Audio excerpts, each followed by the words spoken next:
দেখুন বন্ধুরা, আমরা সব পরিবারে জামাই, মেয়ে, নাতি, আমার হাজবেন্ড সবাই মিলে আজকে ভূতনাথের দিকে যাচ্ছি। অনেক দিন যাইনি। সেই বাবা, আমাদের ভূতনাথটা হচ্ছে নিমতলা শ্মশানের কাছেই। সেই গিয়েছিলাম ভূতনাথে, তখন যাইনি, আবার এখন যাচ্ছি বাবার কাছে। হঠাৎ করেই যাচ্ছি, আপনাদের কাছে দেখাবো ভূতনাথ মন্দির। কিন্তু আসার সময় আমাদের সবারই খুব কষ্ট হয়ে গেছে, কারণ ওই জায়গাটা যেতেই আমার বাপির কথা খুব মনে পড়ছিল। তার জন্য সবাই আমরা কান্না করে ফেলেছিলাম। তো যাই হোক, বাবার কাছে যাচ্ছি।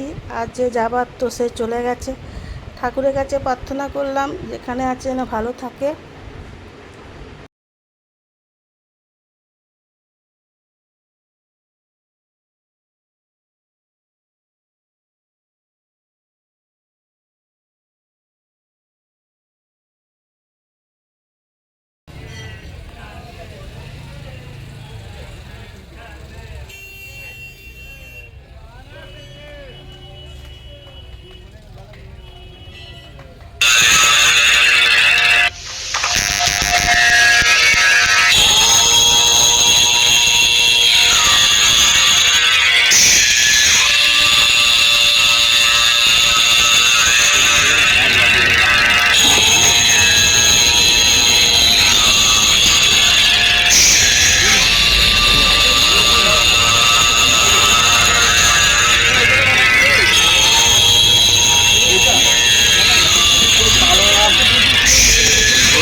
বন্ধুরা, এটা হচ্ছে বুড়ো শিবতলা।